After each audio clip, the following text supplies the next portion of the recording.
European union की तरफ से भारत को धमकी आना स्टार्ट हो गई हैं एंड भारत के ऊपर आरोप लगाया गया है कि भारत ने यूरोपियन यूनियन का $600 मिलियन का नुकसान करवा दिया है। अभी कुछ ही दिन पहले हमने आपको बताया था कि यूरोपियन यूनियन, ताइवान और जापान इन सब ने वर्ल्ड ट्रेड ऑर्गेनाइजेशन में भारत के ऊपर एक केस फाइल किया था जो भारत हार गया है। दरअसल भारतीय सरकार mobile phone components, mobile phone accessories, line telephone handsets, base stations, static converters, electric wires और केबल्स के ऊपर 7.5% से लेकर 20% की कस्टम ड्यूटी लगाती है। इसको लेकर इन सभी देशों ने भारत की WTO में कंप्लेंट की थी। कंप्लेंट को सुनने के बाद WTO के पैनल ने कहा कि भारत इन सभी आइटम्स के ऊपर कोई भी कस्टम ड्यूटी नहीं लगा सकता है। इनके ऊपर 0 कस्टम ड्यूटी लगेगी क्योंकि भारत ने ही WTO शेड्यूल्स में ये कमिटमेंट दी है कि इस तरह के इलेक्ट्रॉनिक प्रोडक्ट्स के ऊपर भारत 0% ड्यूटी लगाएगा।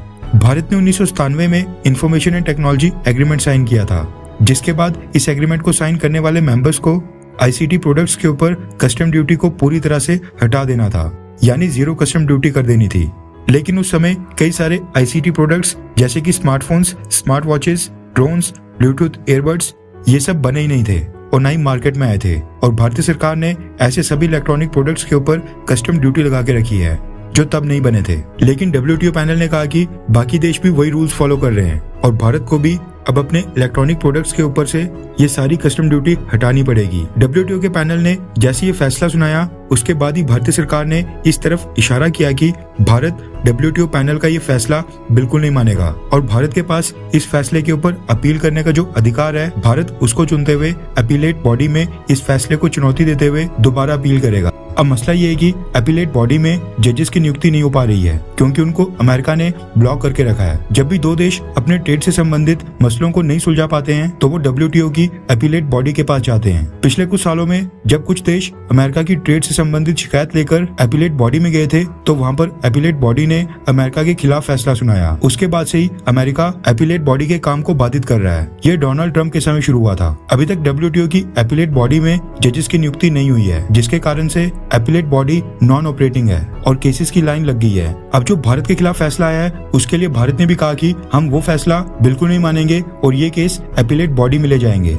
लेकिन अपीलेट बॉडी तो काम ही नहीं कर रही है। भारत के ऊपर आरोप लग रहे हैं कि भारत ये मसला और भी लंबा खींचना चाहता है क्योंकि अपीलेट बॉडी के जजेस की अपॉइंटमेंट जब भी होगी उसके बाद जो पिछले 4-5 साल के पेंडिंग केसेस हैं वो देखे जाएंगे और फिर उसके बाद कहीं जाकर भारत के डिस्प्यूट का नंबर आएगा। लेकिन उससे पहले ही यूरोपियन यूनियन ने भारत को धमकी दे दी है। रेफरेंस के लिए आपकी स्क्रीन के ऊपर स्क्रीनशॉट भी है। यूरोपियन यूनियन ने कहा है कि अगर भारत ने इलेक्ट्रॉनिक प्रोडक्ट्स के ऊपर कस्टम ड्यूटी नहीं हटाई तो यूरोपियन यूनियन के सभी देशों में भारत से इंपोर्ट होने वाले ICT प्रोडक्ट्स के ऊपर भी सेम 20% तक की कस्टम ड्यूटी लगा दी जाएगी। यूरोपियन यूनियन में 27 देश हैं। अगर यूरोपियन यूनियन भारत के खिलाफ ये कदम उठाता है तो 27 देशों में जो भारत के इलेक्ट्रॉनिक प्रोडक्ट्स एक्सपोर्ट हो रहे हैं उन सभी के ऊपर 20% तक की कस्टम ड्यूटी लगा दी जाएगी। यूरोपियन यूनियन का कहना है कि अपीलेट बॉडी क्योंकि इस समय पूरी तरह से नॉन फंक्शनल है, काम नहीं कर रही है, जिसके कारण एक वॉइड की स्थिति पैदा हो गई है। इसलिए अब यूरोपियन यूनियन के कानून के आधार पर हमारे पास ये अधिकार है कि हम भारत से इंपोर्ट होने वाले सभी इलेक्ट्रॉनिक प्रोडक्ट्स के ऊपर कस्टम ड्यूटी लगा सकते हैं और रिस्ट्रिक्शन भी लगा सकते हैं। अगर ऐसा हुआ तो भारत के इलेक्ट्रॉनिक प्रोडक्ट्स जो भी यूरोप के 27 देशों में जा रहे हैं वो भी कॉस्टली हो जाएंगे। यूरोपियन यूनियन के अधिकारियों ने कहा है कि भारत की कस्टम ड्यूटी के कारण हर साल यूरोपियन यूनियन के $600 मिलियन के टेक्नोलॉजी एक्सपोर्ट्स को नुकसान हो रहा है। वैसे यूरोपियन यूनियन ने भारत को कस्टम ड्यूटी हटाने का कोई टाइम तो नहीं दिया है, ना ही कोई फाइनल डेट दी है, लेकिन माना जा रहा है कि इस मसले के कारण अब यूरोपियन यूनियन और भारत के बीच थोड़ा मनमुटाव आ सकता है एंड ये चीज भारत के लिए भी अच्छी नहीं होगी क्योंकि भारत और यूरोपियन यूनियन के बीच इस समय भी फ्री ट्रेड एग्रीमेंट की नेगोशिएशंस चल रही हैं। खैर, आपको क्या लगता है कि क्या यूरोपियन यूनियन की धमकी के बाद भारत को अपने इलेक्ट्रॉनिक प्रोडक्ट्स के ऊपर से कस्टम ड्यूटी हटानी चाहिए, हाँ या फिर ना? नीचे कमेंट करके अपनी राय जरूर बताएं।